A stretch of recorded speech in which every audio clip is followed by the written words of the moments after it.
Subscribe কৰক acute mind চেনেলটোক আৰু বেল আইকনটো দবাবলৈ একেবাৰে নাপাহৰিব।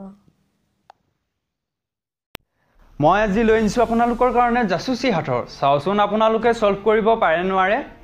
নমস্কাৰ বন্ধুসকল, মই ৰুবুল শইকীয়া আৰু আপুনি চাই আছে একুইট মাইন্ড ইউটিউব চেনেল। বন্ধুসকল, যোৱা ভিডিঅ'টোত মই আপোনালোকক এটা প্ৰশ্ন সুধিছিল যাৰ এনসাৰ নেকি আপোনালোকে কমেন্ট বক্সত লিখিছিলে। প্ৰশ্নটো আছিল ক্ৰিকেট বেটখন কোনবিধ কাঠেৰে তৈয়াৰী।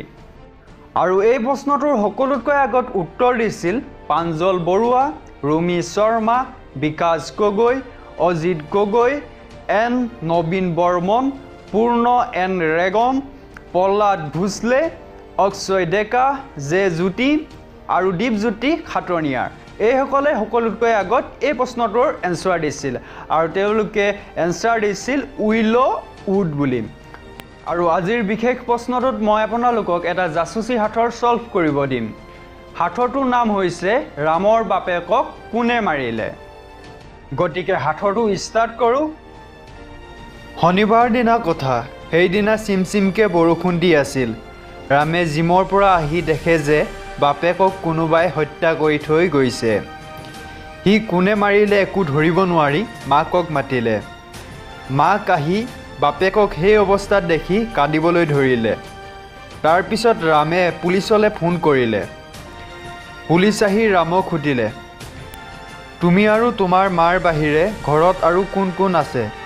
তেতিয়া ৰামে ক'লে যে এগৰাকী কাম কৰা মহিলা থাকে বুলি। পুলিচে মহিলাগৰাকীক মাতিব ক'লে। মহিলাগৰাকী অহাত পুলিচে সকলোকে সুধিলে, হত্যা কৰা অৱস্থাত আপোনালোকে কোনে কি কৰি আছিলে? তেতিয়া মাকে ক'লে, মই শুই আছিলোঁ। ৰামে ক'লে, মই জিম কৰিব গৈছিলোঁ। তাৰ পৰা আহি দেখিছোঁ যে দেউতাক কোনোবাই হত্যা কৰি থৈ গৈছে। আৰু কাম কৰা মহিলাগৰাকীয়ে ক'লে যে মই ফুলত পানী দি আছিলোঁ। সিহঁতৰ কথাবোৰ শুনি পুলিচে গম পাই গ'ল যে হত্যাকাৰীজন কোন।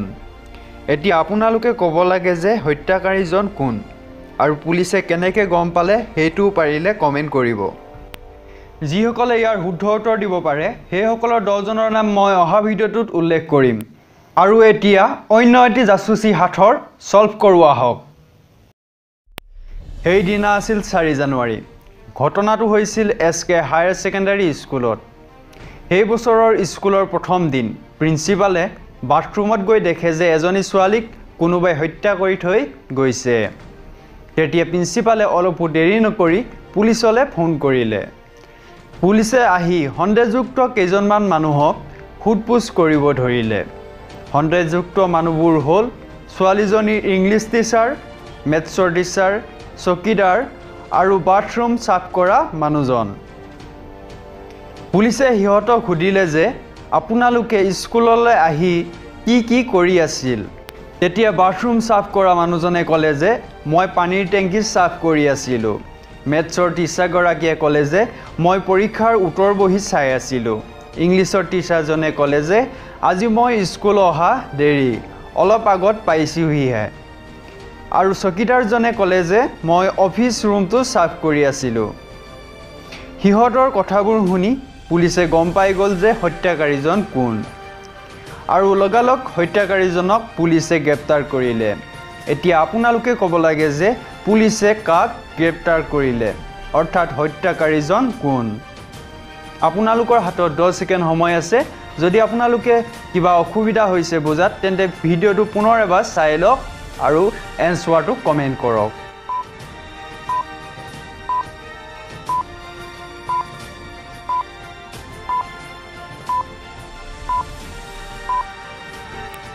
বন্ধুসকল, হত্যাকাৰীজন হ'ল মেথছৰ টিচাৰগৰাকী। কাৰণ সেই দিনটো আছিল স্কুলৰ প্ৰথম দিন। প্ৰথম দিনটোত পৰীক্ষাৰ উত্তৰ বহী চাবলগীয়া কোনো কাম নাথাকে, অৰ্থাৎ তাই মিছা কথা কৈছিল। গতিকে হত্যাকাৰীজন হ'ল মেথছৰ টিচাৰগৰাকী। যদি আপুনি এই ভিডিঅ'টো চাই ভাল পালে তেন্তে লাইক কৰিব, শ্বেয়াৰ কৰিব আৰু মোক তলত কেনে পালে কমেণ্ট কৰি জনাব। যদি চেনেলটো ছাবস্ক্ৰাইব কৰা নাই তেন্তে ছাবস্ক্ৰাইব কৰি ল'ব। মই এনেকুৱা ধৰণৰ ভিডিঅ' আপোনালোকৰ কাৰণে সদায় আনি থাকোঁ। গতিকে আজিলৈ বাই বাই, নমস্কাৰ, জয় আই অসম।